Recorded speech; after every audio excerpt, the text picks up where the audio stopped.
Jai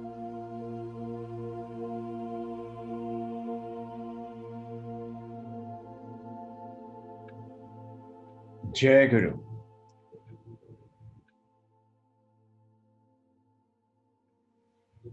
We begin with salutation, our pranams to all the divine spirit. My pranam and salutations to the Brahman in you. We start with the mother of the universe, to Brahman.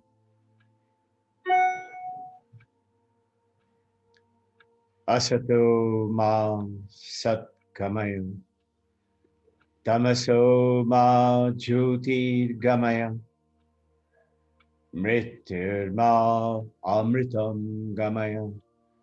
Om Shanti, Shanti, Shanti.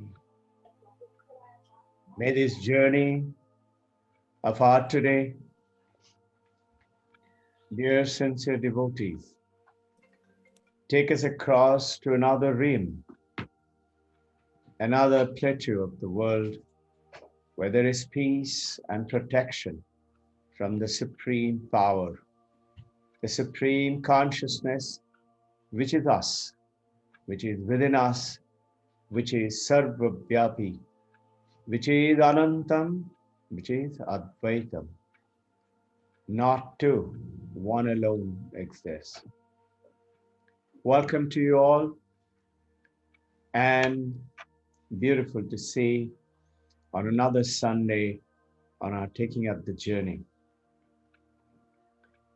Our intention today, those of you heard of the Thursday sessions, is to understand from the great masters of the world, the great spirit of the world, how to pick up whatever the good things we have. There is a monk who is sharing his journey. New monk had joined the order, and he had to be in continuous intravenous speed. There was a doubt whether a very young person, must be 24, 25, and there was a doubt whether he would live or not. But he is very much living and he is doing very well now. At that point of time, he heard that, so he thought about taking it easy. And he's saying, I learned the lesson of my life. There was another monk right next to. This hospital was only meant for the monks. Arugya Shala. And this senior monk will be just short of 80. He was operated, a big operation. Whole body was in patched up. He was totally unconscious when wheeled in the evening before. And just imagine,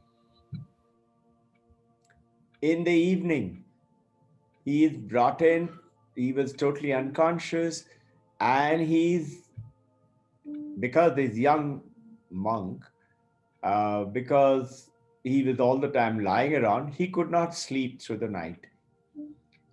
He was awake and he was just idly looking, lying in the bed, looking.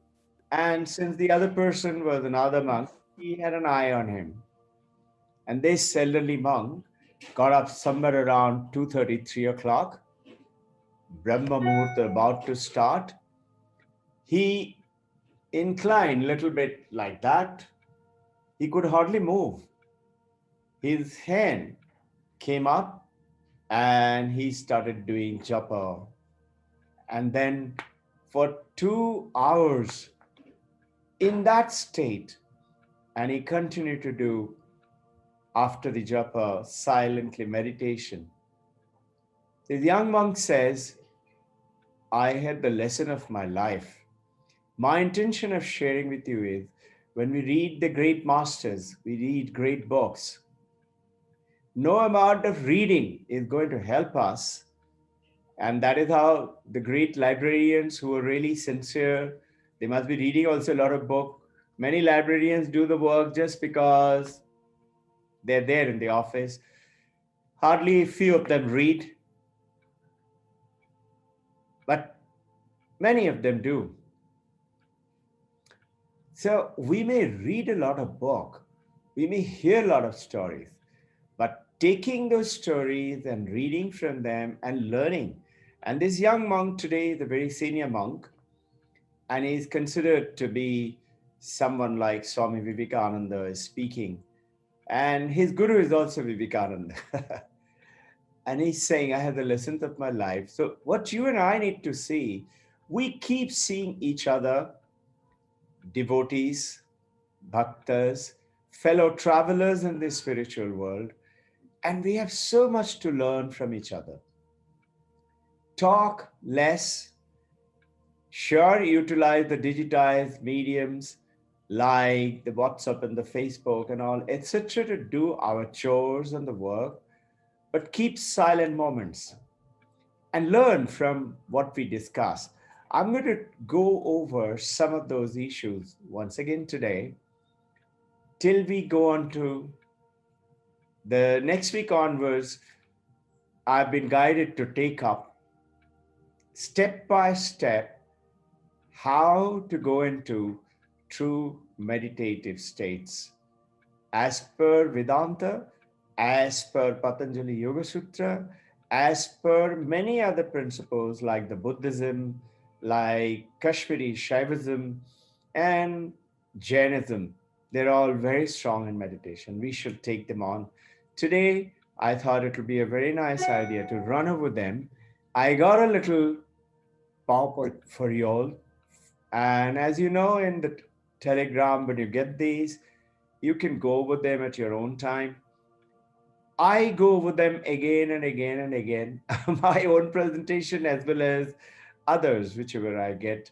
And I see every time that I go through it, every time that I read another book, second time, third time, there are books like autobiography I've read so many times. The Gospels of Ramakrishna in Bengali and English form so many times.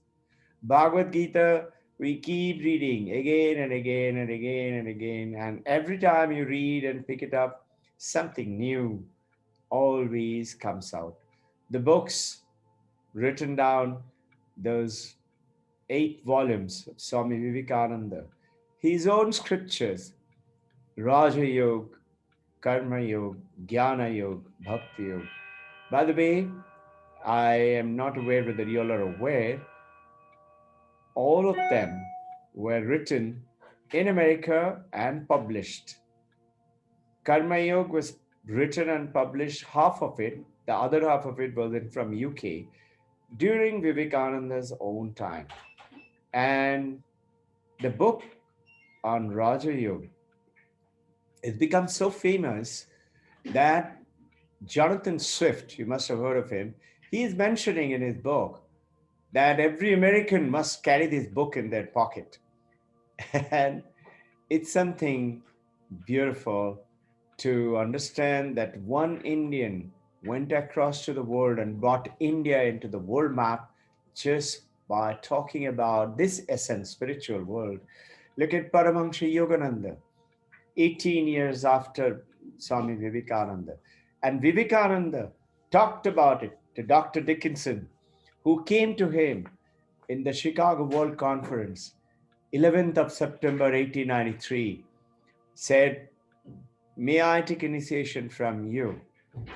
And as it is given in autobiography, I think the page is 493. Swamiji said, I am not your guru. Your guru will come from India. He said, how will I know? Dr. Dickinson asked. He said, he will give you a little clock. He'll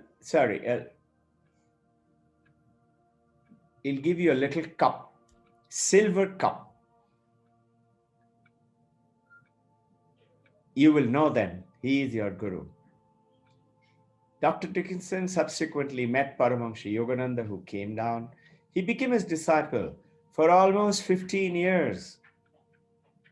He did not get that cup, and he used to often wonder. Swami Vivekananda had said, I would be getting one cup. How come I have not got it? Is he another guru I'm going to get? What is it? And it was on a Christmas. Paramahansa Yogananda had come down to Calcutta and follow up with some of his work and in his ashrama at Ranchi.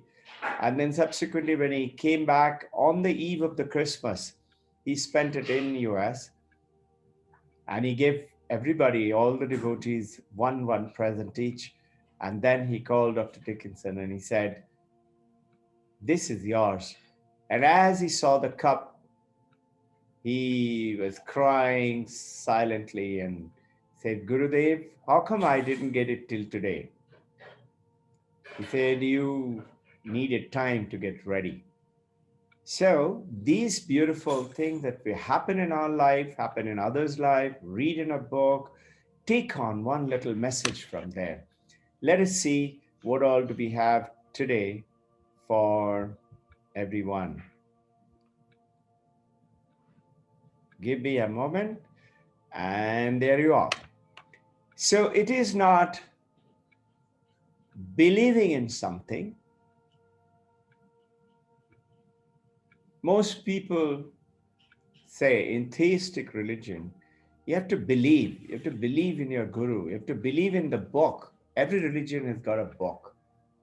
Now, believe in it because some great masters have written on it. But the true masters in the world always say, it is not believing, you must experience it. If people are talking about God, Vivekananda asked Paramahansa Ramakrishna, you're talking about God. Have you seen him? He said, yes, I see him better than I see you. And you can see him too. This is called the experience. Everywhere in the meditative state, in the journey that you're taking. So, this liberation, what we talk about, Moksha, Kaivalya, I have put it up this spirituality for which all of us are in, taking up this journey, is the journey of alone to the alone. This alone of the first alone is a small a. And this is I, me, myself, my body, my mind, my ego, my memory, and Mano Buddhi Chitta Ahankar, Shankaracharya, Na Aham.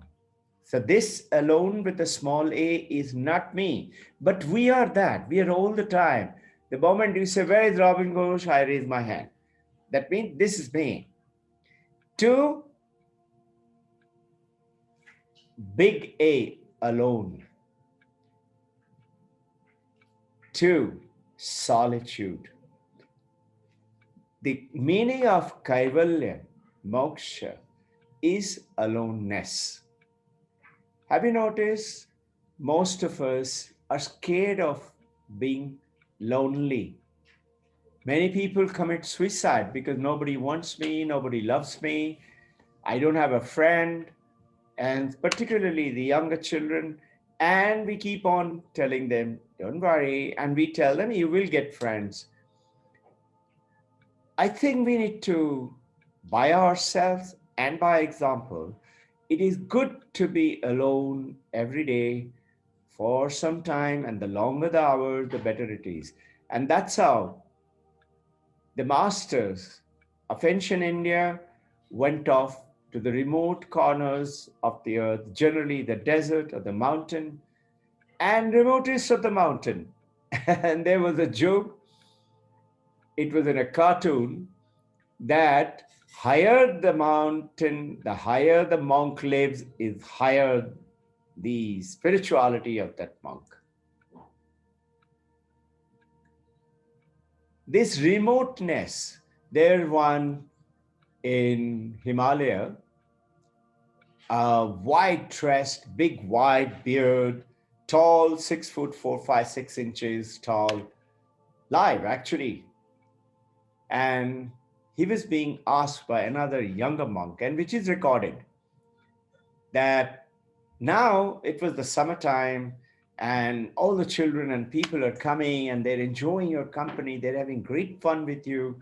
And you're also, and he was a very big hearted, jovial person, Punjabi gentleman.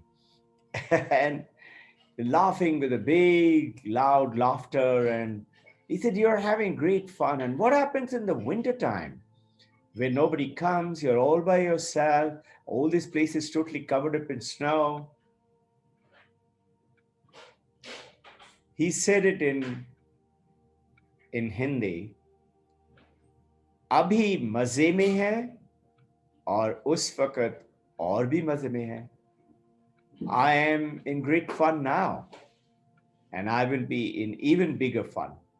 So understand it this way: those people who feel lonely and feel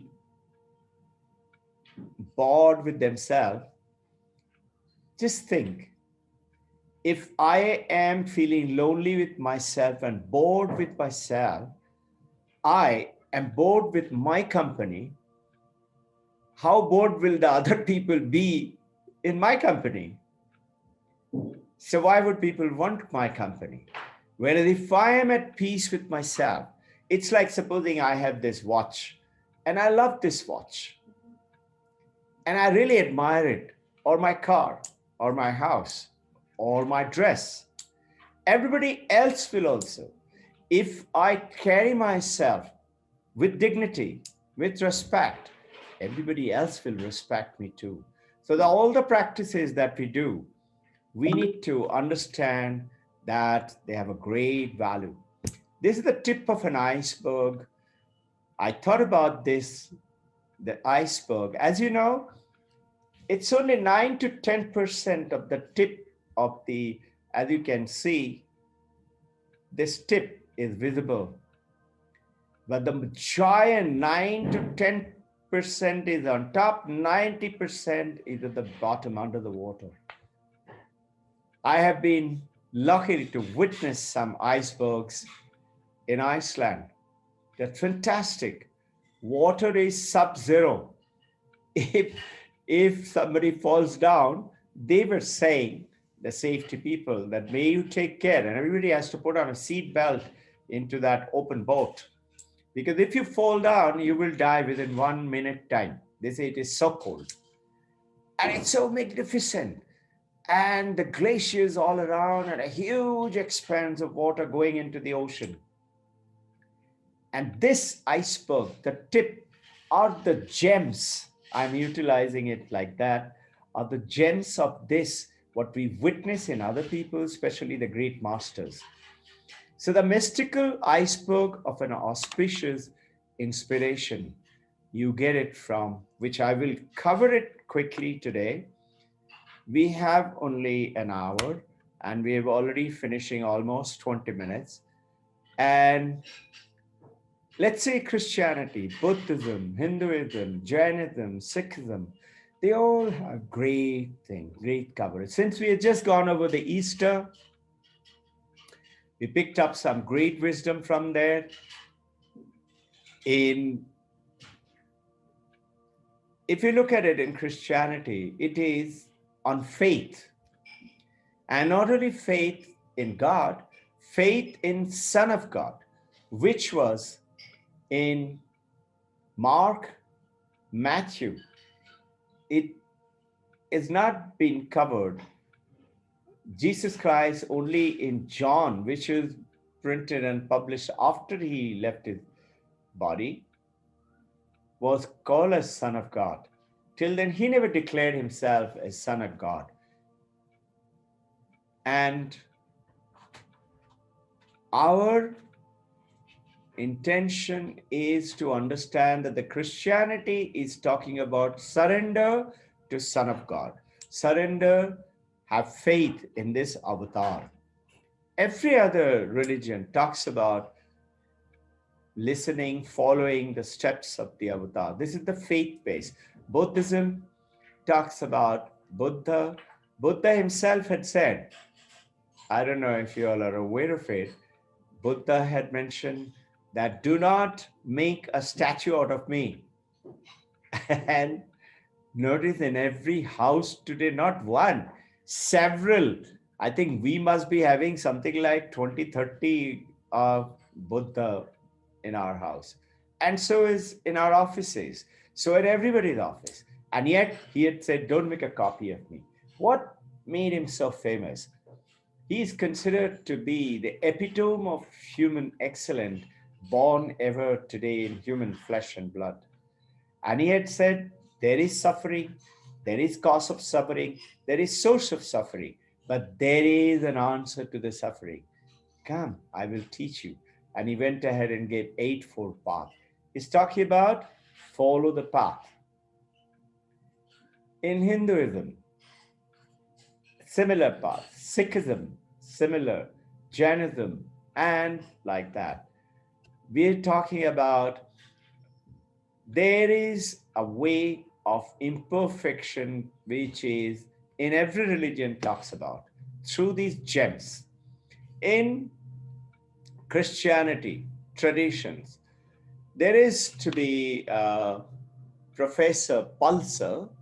She's talking about it in recent time, just about a year and a half to 2 years, less than 2 years, year and a half.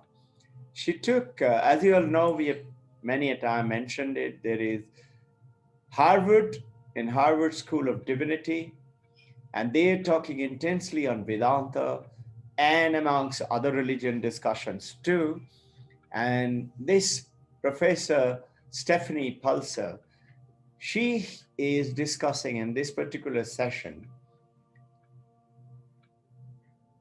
6 separate books, and of which one of them is in Christianity.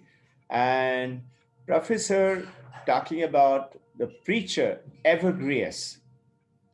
Evagrius was a Roman, was in Constantinople, very young. We have gone over this, but going over the gems. Evagrius became very famous in his young days, very sincere follower of Christianity, rose very high in Christianity in the church, but soon enough he realized this name and fame and everybody following me around is not what I want. This is not my journey, not to just become famous. So he left Constantinople and went on to Jerusalem. In Jerusalem, he met a lady, and she was also a staunch follower of Christianity, Lady Melania. Melania was also a rich lady, and she had a nunnery where about 50 odd nuns was living with her, and they used to strictly practice as the Christianity lays down. There, Evagrius went in, he was welcomed, he was living there, and soon enough he became very famous again. And then he again said, he shared his thoughts with Lady Melania. This is not what exactly I want. I want to go and become closer to God. I don't want just talking about God and becoming famous. I want to feel it. I want to experience it.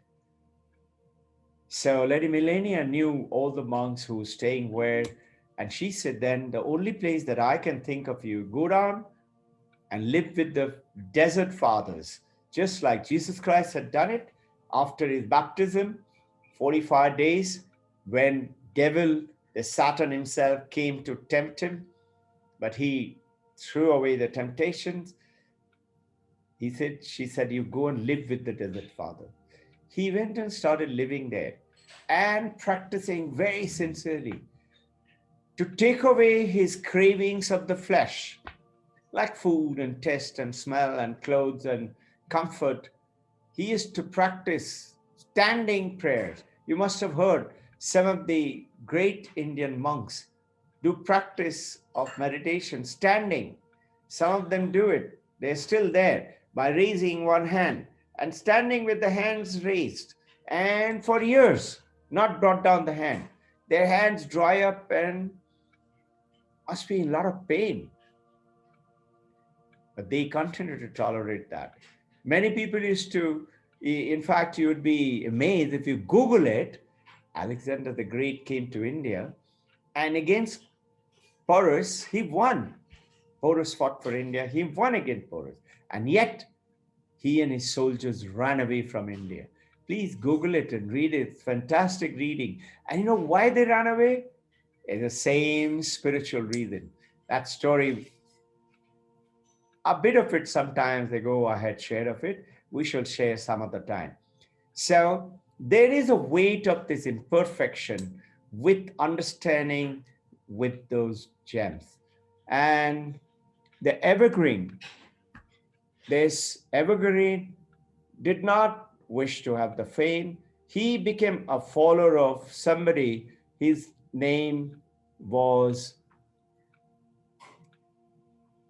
he was about 200 years after Jesus Christ, and Evergreus was about 400 years. And he is to follow the 200 years. Evergreus was Guru. They were both thrown away from the church. Why?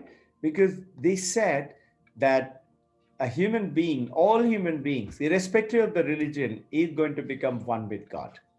This was the early Christianity. Today, those thoughts are there in Christianity today, either Catholic or Protestant. And talking about, remember those 8 principles I talked about? Remember those very simple principles. Can you take it out? Said, blessed are those who are pure in heart, for they shall see God. Powerful, beautiful, and this is in Sermon of Mount. Jesus Christ called his favorite disciples and he talked to them. He gave them these very simple. Once, one of the younger brahmachari went to a senior monk in Himalaya and said, please bless me with samadhi. And the senior monk said, samadhi is easy, I can give you. But first come to me with purity in your heart. So yours and mine, this gem is practice purity. Purity. Start with, not even in a joke, tell a lie. Start with take away hatred, anger, jealousy, small-mindedness, pettiness. Take it away from your mind. Don't judge others. Don't blame people. Don't look at fault of people. Even if you have made a mistake and made that mistake of finding the fault, resurrect yourself. There are many ways to fall, but Jesus Christ showed through the Sermon on the Mount how to stand well. And this is Mark, Luke, and Matthew has talked about it particularly. Each one of them covers, Matthew covers about 60% and about 30 and 10% in Luke and Mark in the Gospels. John covers too. So blessed are those who mourn, for they shall be comforted. This mourning is not just crying for something which has happened to my son or my husband or my wife or my parent or COVID-19 and the fear. Mourning is mourning for so-called the attractions of this world. This world is not real. Remember, infinite ocean of Sat Chit Ananda is waiting for us. And this world, the material world for which our senses are going out, out, out, and we are restless because we are all the time wanting to follow the senses that go out. Oh, this is so nice, and this is so beautiful. This is so good to look at. This is so good to eat. This is so good to possess and have. Now end to it. There is a senior monk taking some brahmacharis for a walk in the evening before retiring for the bed and talking. Those walks are generally exchanging beautiful thoughts. And one of the young brahmachari looked into one of the flower and smelled and said, so nice. And the senior monk said, "What is it?" "That is a sign of a bhogi, not a yogi. Yogis do not start smelling in the world around. Bhogis do that.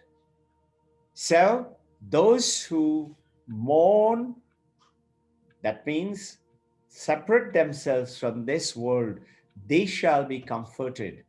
Blessed are those who poor in spirit."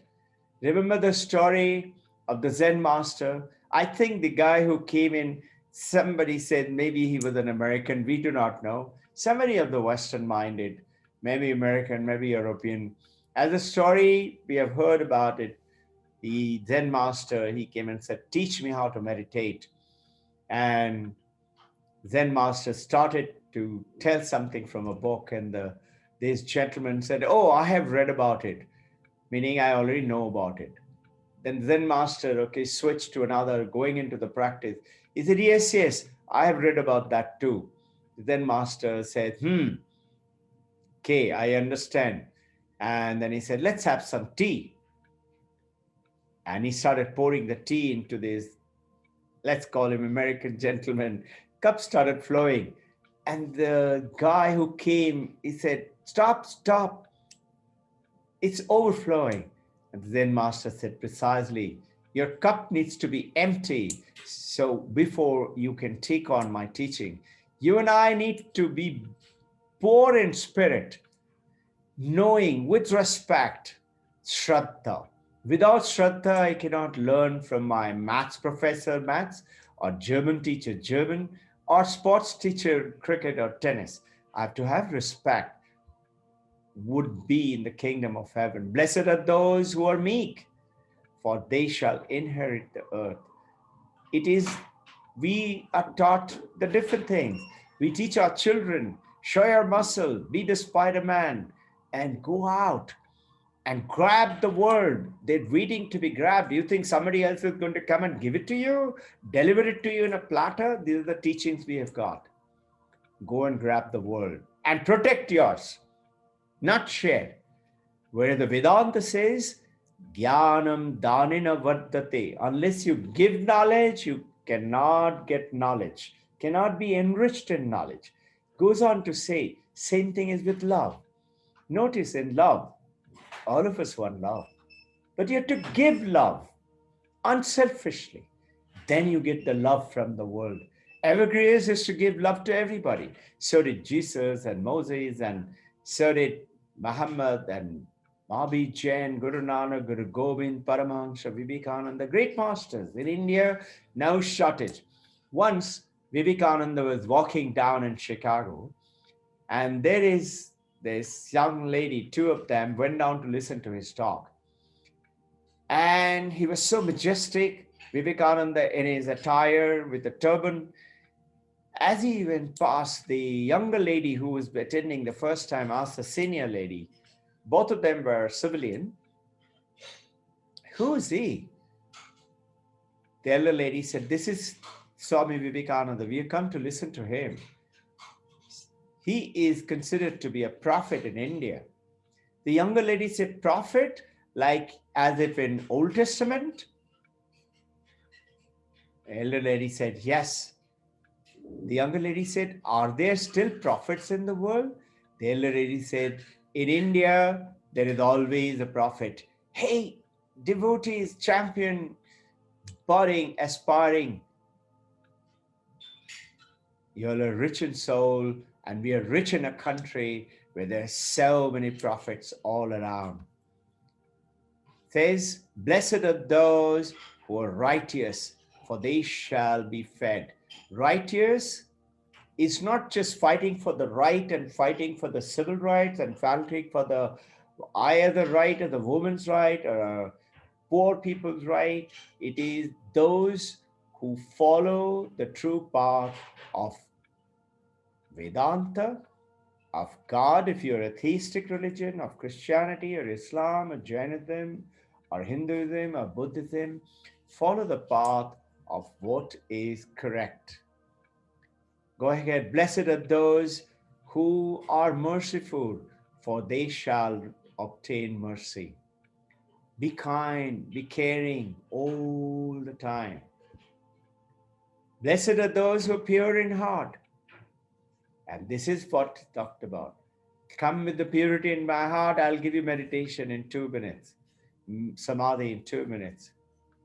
Purity, practicing purity. Automatically, there is one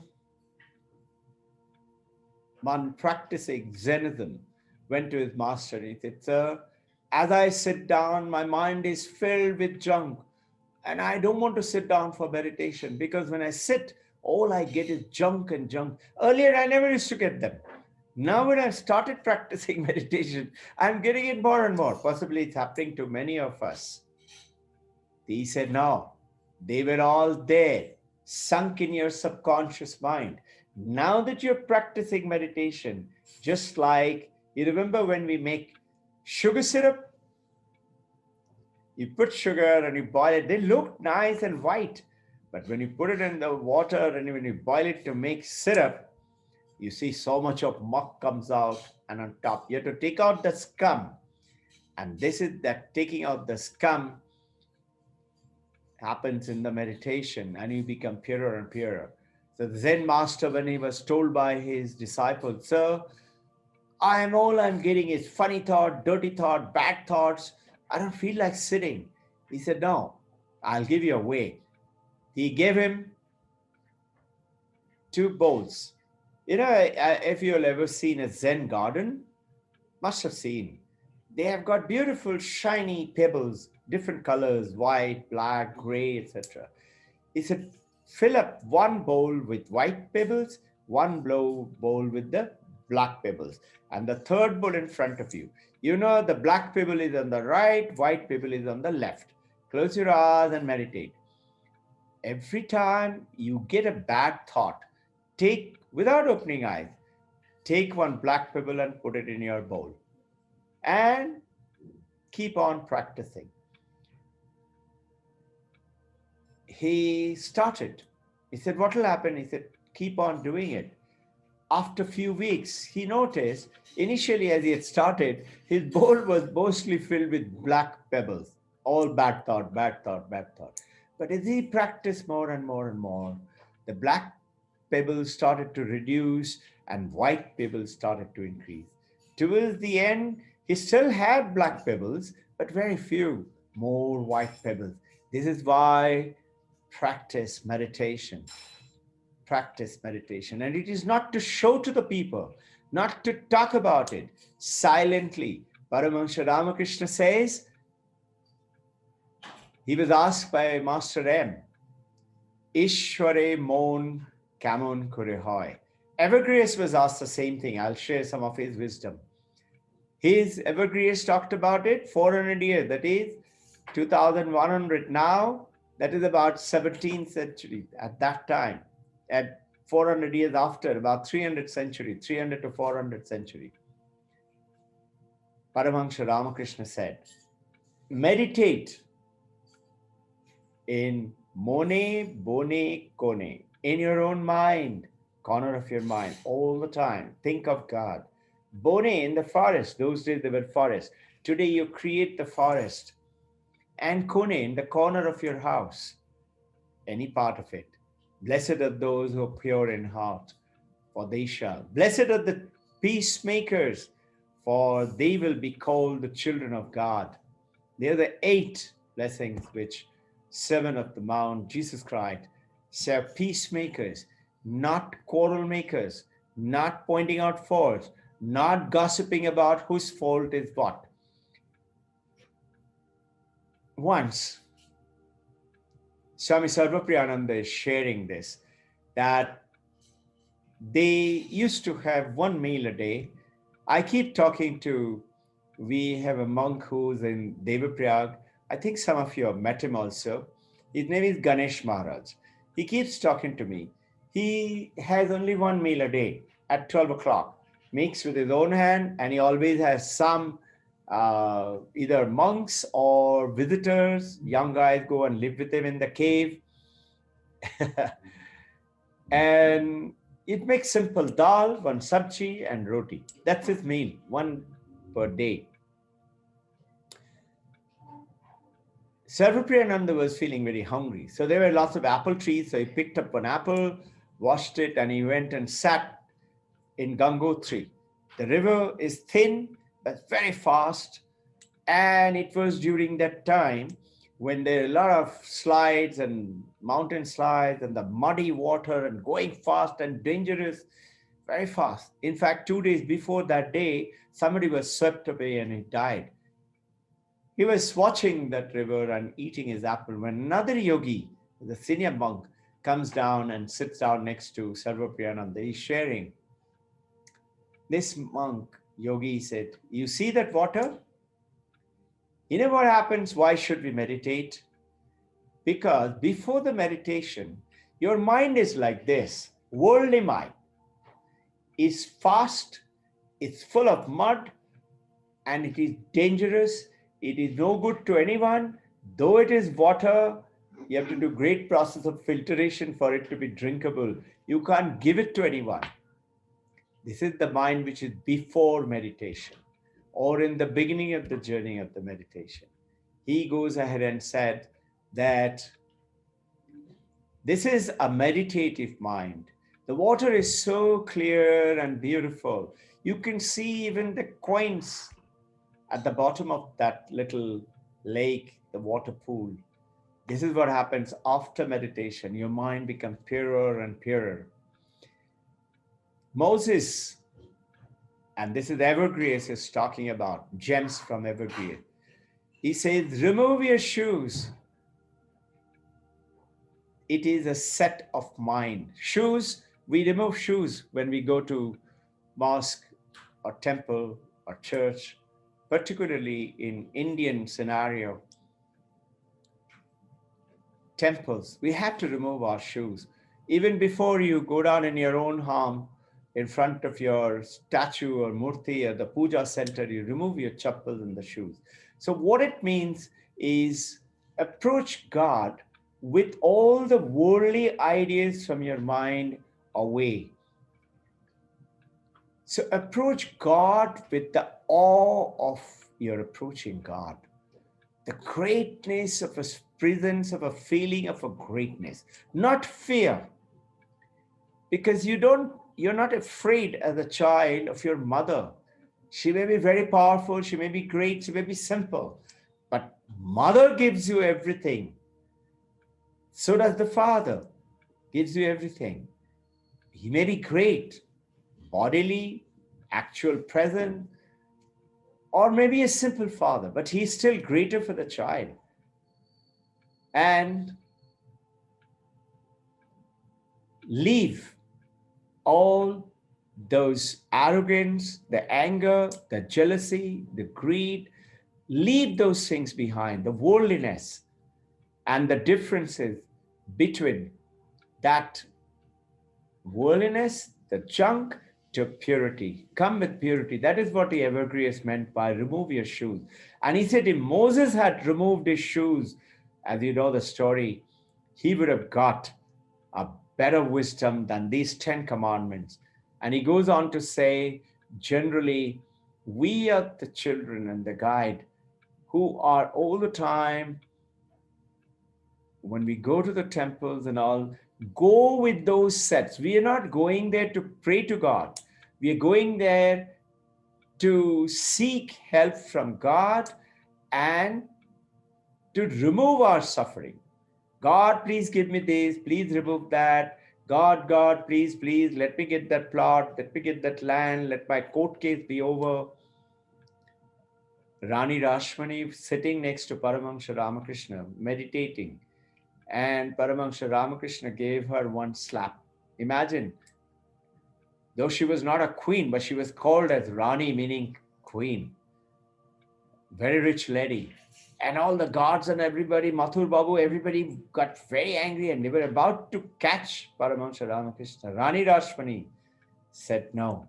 Because what she was doing at that time, instead of meditating, she was thinking about the court case.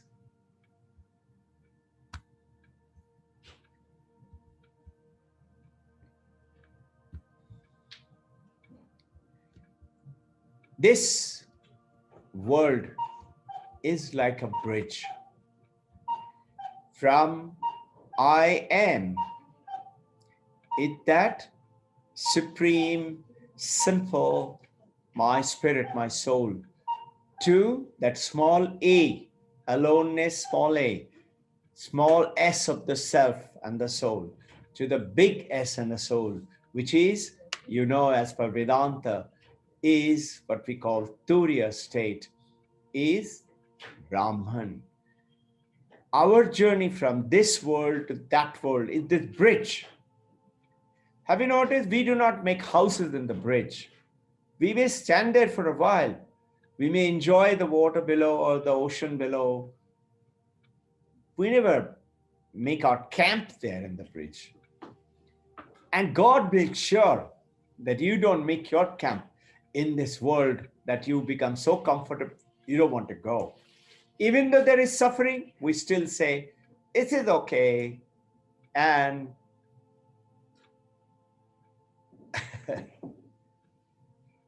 how can I go? My grandson is just born. I have to teach my grandson. And husband and wife. Evergreen says, pray with tears. Paramahansa Ramakrishna, Paramahansa Yogananda, same message. When you truly cry for God, automatically, some of you, I know it happens to you, as you're praying and suddenly, you do not know why, suddenly tears start flowing, feeling of the great presence.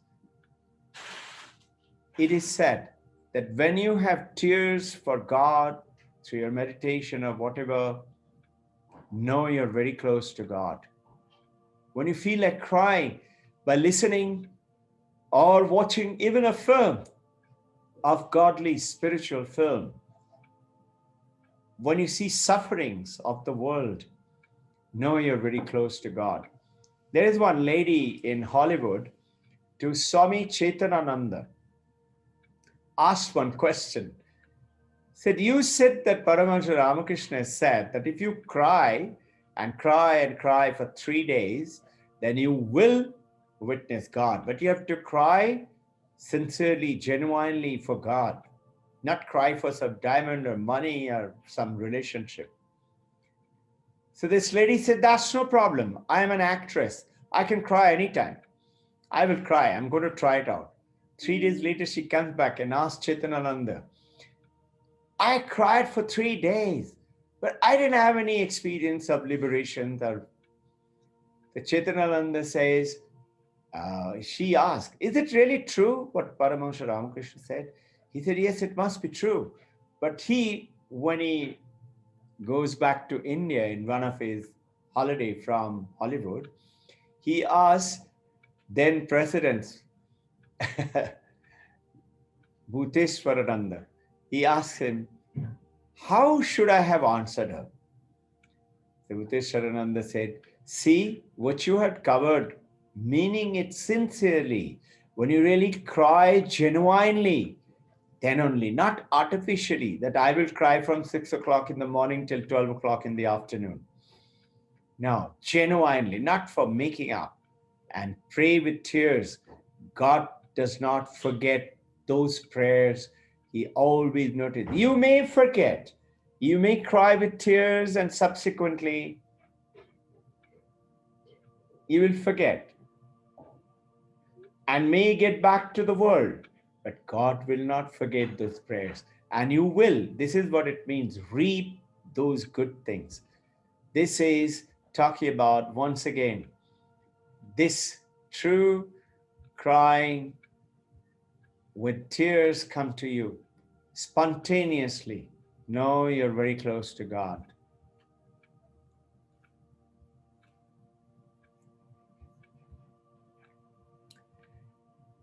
Render your mind and pray, being deaf and dumb. This deaf and dumb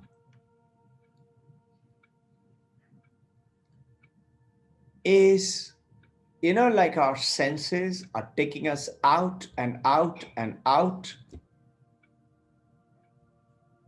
I hear something nice and I want to go and see who's there. Somebody said something. One monk is taking his disciples, and some other disciple was standing in another area. Suddenly, the monk, which he always used to follow that path, he didn't follow that path. He said, let's go this way. And one of the younger monks said, sir, why every time we follow that path? He said, those monks who are standing there, they're talking about me. I don't want to disturb them. Let them talk. Turn deaf to what people are saying, whether good or bad. Swami Vivekananda leaves an advice. If you fall for somebody's good word, know there will be words which is bad and it's going to hurt you too. So do not fall for either good words or do not fall for either bad words. It goes on to say that this na antara atman, this is in Bhagavad Gita, entering into that state of mind where you're absolutely calm and quiet, deaf and dumb, not talking, not only through mouth, not talking to your mind with thousands of thoughts. Na antara atman, and goes on to say, amritara ichyam, those who do that, you will automatically, Krishna is telling Arjuna, will attain that exact their wish. So if not, if you have got some vengeful feeling or hateful feeling, or you have despise for someone in your heart, not all the time thinking, but whenever that name comes up, all you have is a feeling of nothing good. And you say, oh, there's a scum of earth. Your prayers will not work. Evergrace, gem, the tip of the iceberg. Each one of these, one word, two words.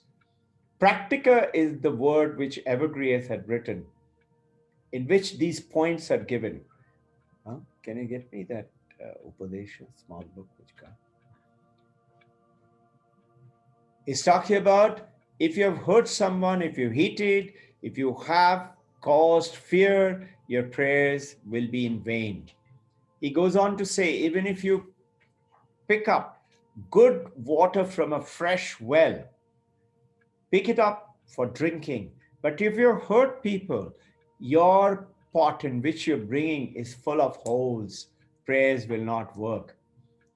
Krishna in Bhagavata says, remember, I am the only one. I'll read it out. Conscious in all living beings.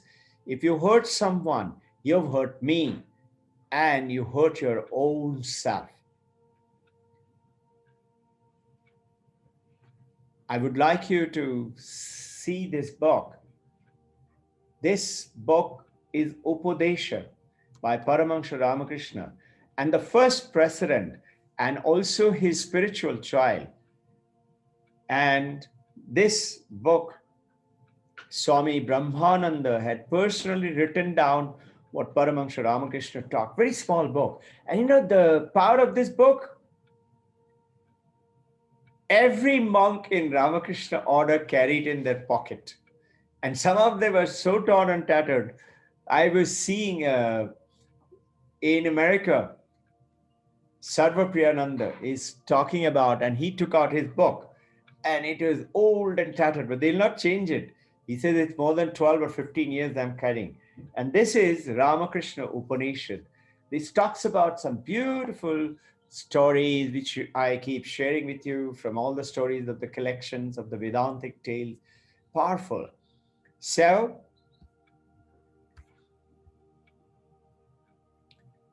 prayers with resentment draws no water. Power of forgiveness, on the other, practice, practice, practice. Forgive, forbear. Even if somebody is telling hurtful things about you, pray for them. Brahman, Divine Mother, Swaguna Brahman, God, please forgive them. Give them peace of mind, peace in their soul. Make them lead a purer, better life. But God, Divine Mother, may I pray that you take them away from me so that apparently something in me is disturbing them. And let me pray for them so that I become more friendly. Making that kind of a person friend is the most difficult task. But Buddha did it, and so did Chaitanya Mahaprabhu and many others. But I would recommend till the time you are well established in this track, when you can take those hurtful words with a smile, don't try it. Pray for them, you practice so that you become purer and purer, 24 karat. This is the consciousness, this is the consciousness lighting up, the reflective consciousness of the brain and the mind.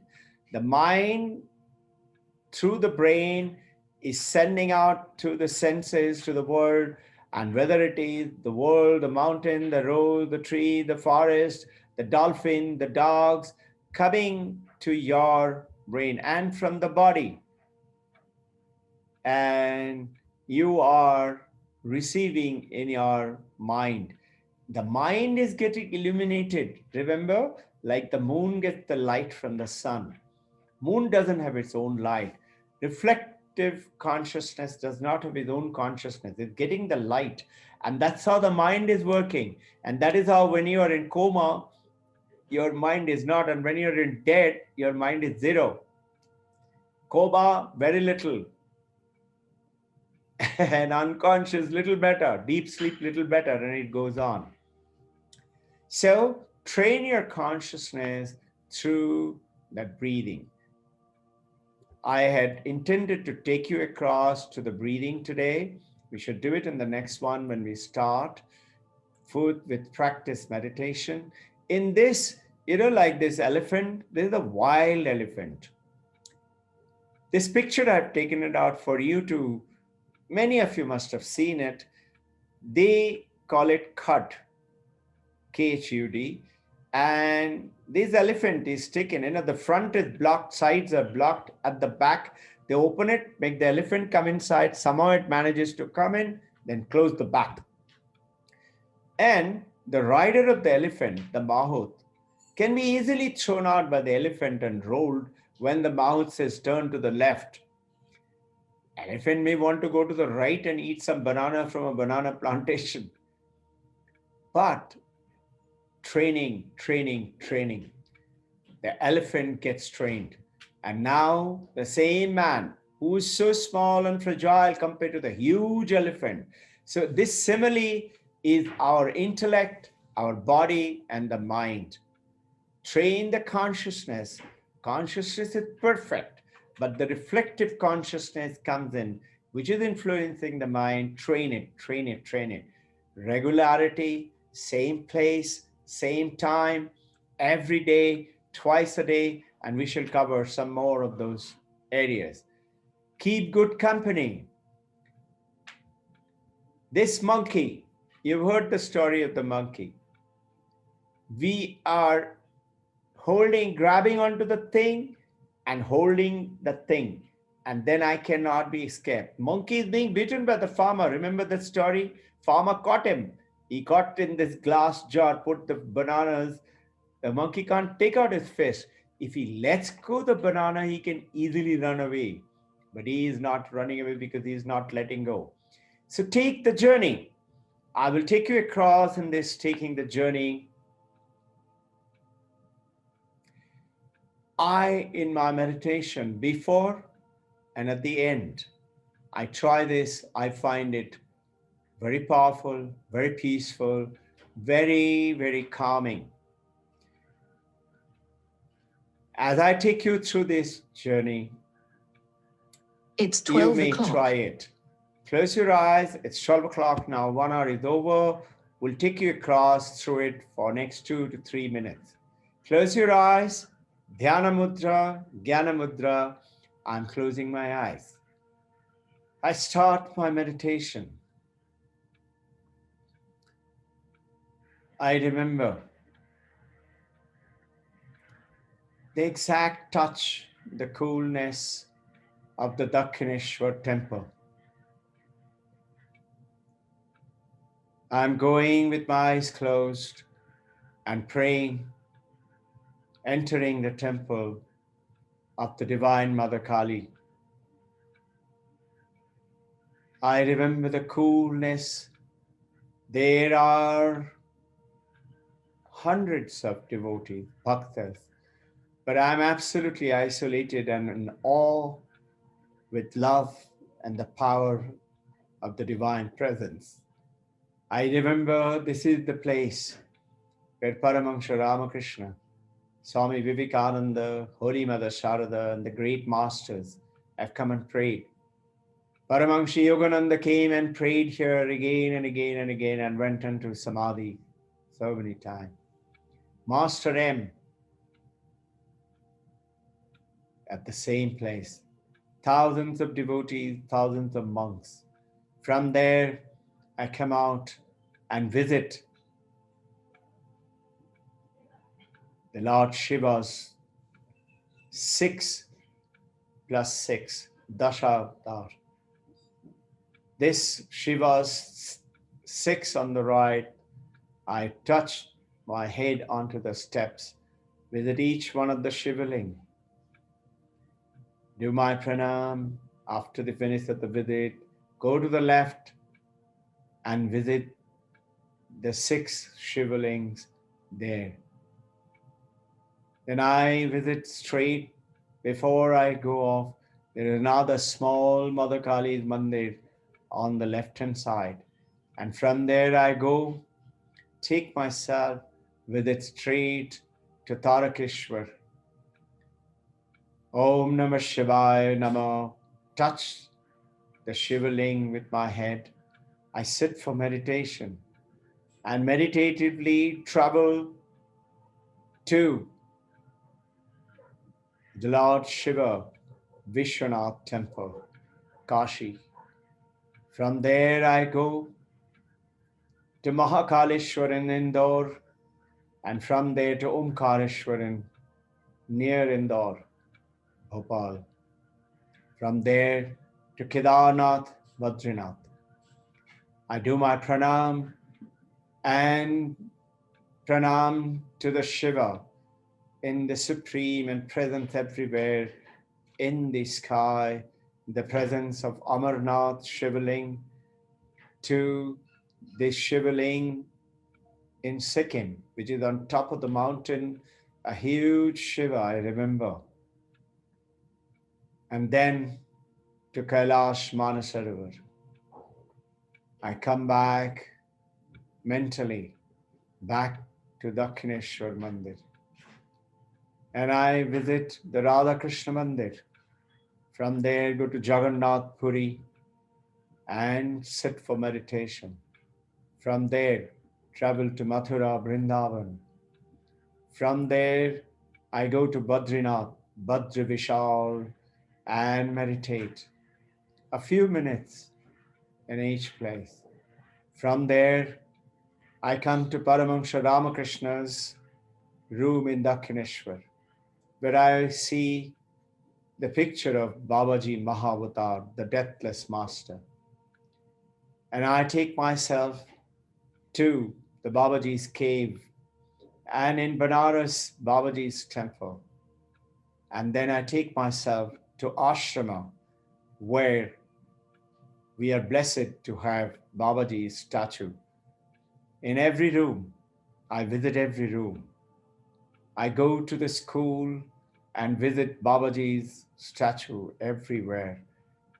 And from there, I take myself to LA, Paramahansa Yogananda, his ashram in Mount Washington, in Ensenada. If there is heaven on earth, it is here, it is here, it is here, is the feeling which I had. And from there, I take myself to Paramahansa Yogananda's house in Kolkata. From there, I sit still and meditate, taking myself to in silence in Babaji's cave.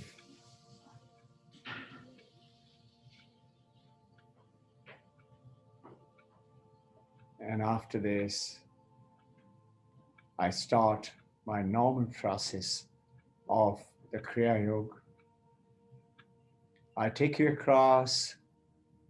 You may make your journey to all the favorite places and the idols that you worship and you feel good about by visiting them. You may go to Belur Mutt, visit the Paramahansa Ramakrishna's big temple, and then go down to the Holy Mother's temple in the same campus at the bank of the river.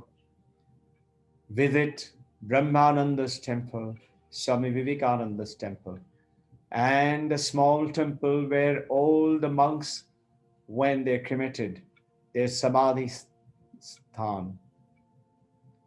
Go down to the temple and the place of Paramahansa Yogananda in Ranchi. Visit the lychee tree and sit for meditation. Visit his room, sit for meditation. You will find your mind to be peaceful, blissful. Your mind is too busy to think about 1,000 other things or funny thought or hateful thought or dirty thought to come. Jai Guru. If you have any questions,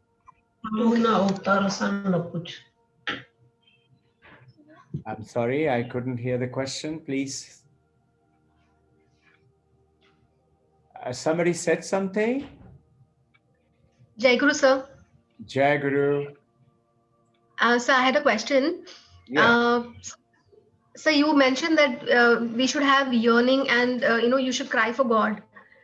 So we do experience these moments sometimes, but then, so you're back again in the worldly things and you're caught up in Maya.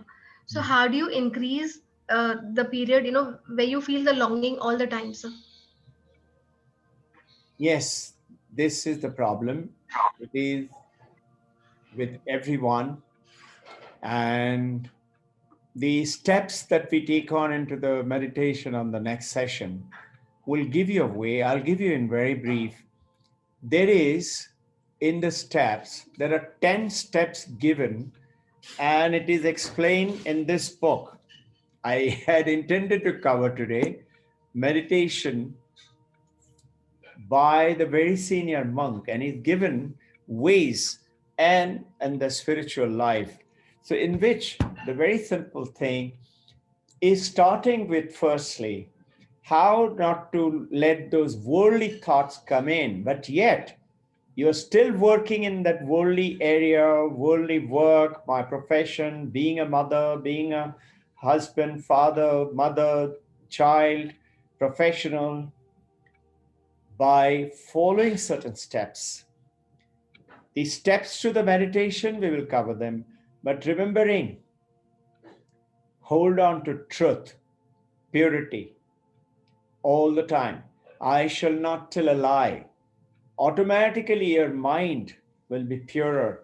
Remember, otherwise our pot in which I'm pulling the water out of the well from my spiritual world to drink it, to feel good and energetic, it doesn't happen. All the water flows out. So all the water flows out from the worldliness. The worldliness will still be there, but you will be detached from the worldliness because of your purity. One is truth. Second is purity of thought. All the time keeping that one. And the worldliness are all the zeros. We tend to get stuck to the zeros. But remembering that one all the time, before you wear clothes, before you sit down to eat, offer every activity to God. So even the thought process which comes in, ask God, ask Divine Mother, ask Krishna, Shiva. I ask Divine Mother, and then I ask Babaji, and then I ask my gurus. How should I deal with it? I sit still, silently, close my eyes. I get beautiful messages. And those messages are always purer, beautiful message. How to deal with that worldly chore or the activity? It could be somebody who is trying to come and trouble you, or a very difficult task which you have to do it. It may be going ahead and getting a visa when you're not getting visa, or it may be that somebody is saying you got cough and cold. Do you have COVID-19? Pray, hold on to it. How can I be? All this COVID-19 will be burnt because I hold the pure fire of purity within me. When you follow these things, and we will talk about those other practices, automatically the worldliness will go away.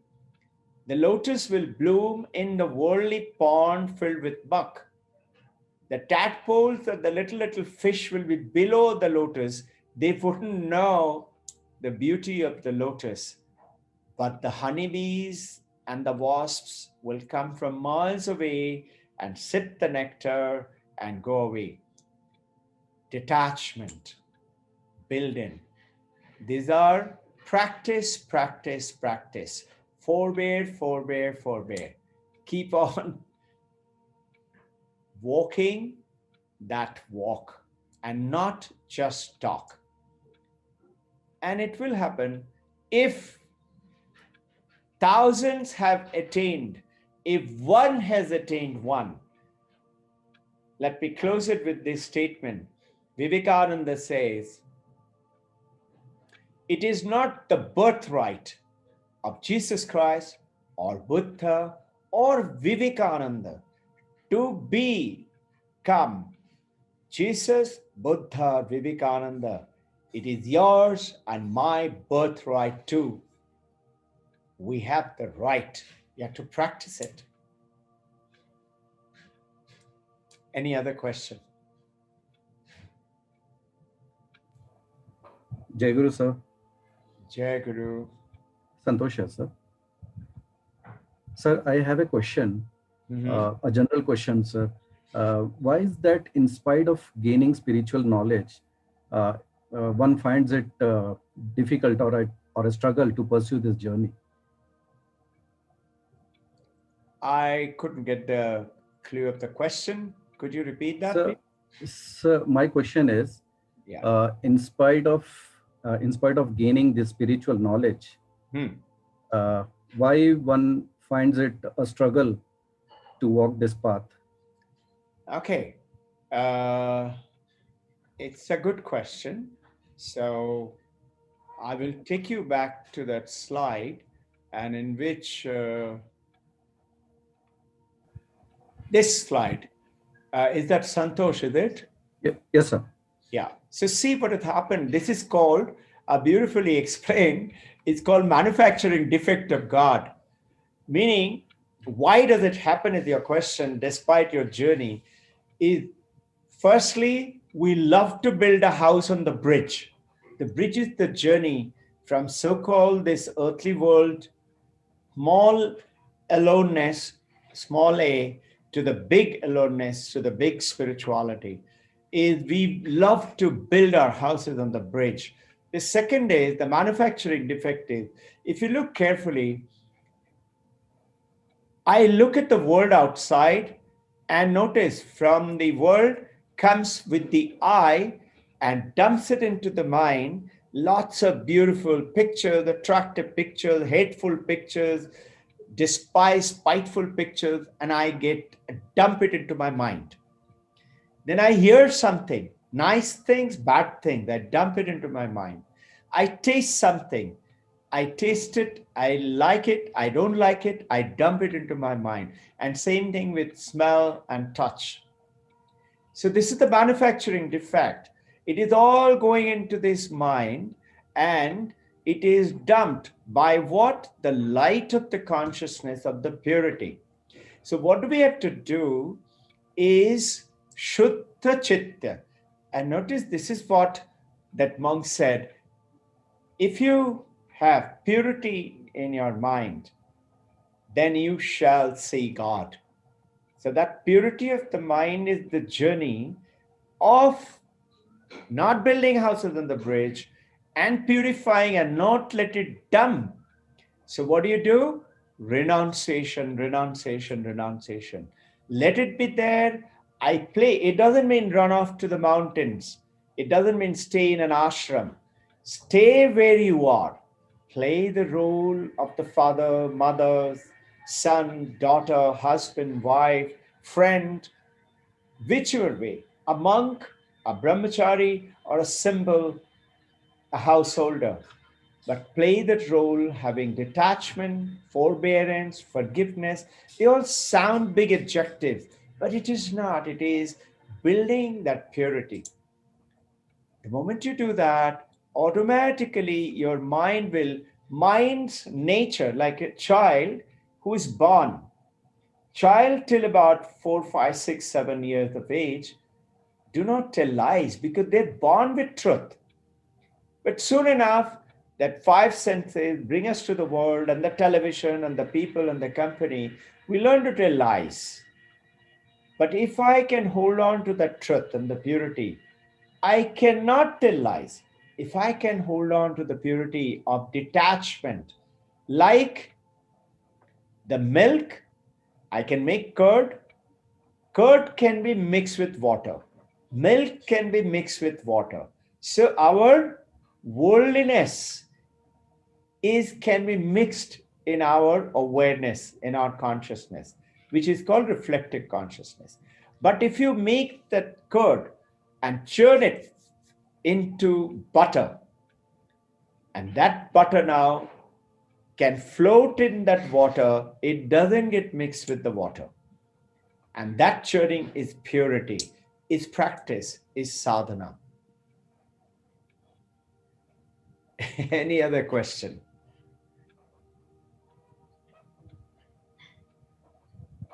Any doubts?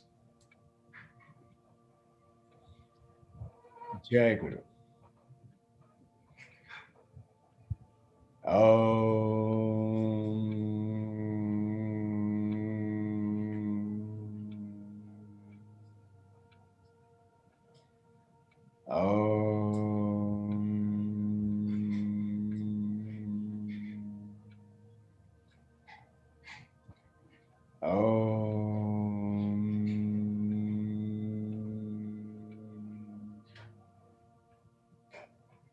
Akasha Shanti, Prithvi Shanti, Vayu Shanti, Jalaspataya Shanti, Agnyaya Shanti, Gau Shanti.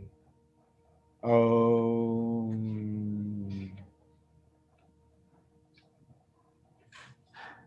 Uttaradisha Shanti, Dakshinaya Shanti, Purvadisha Shanti, Paschimaya Shanti. Om Manaha Shanti, Chittaha Shanti.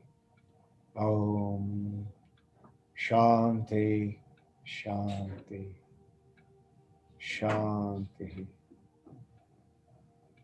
Jai Guru.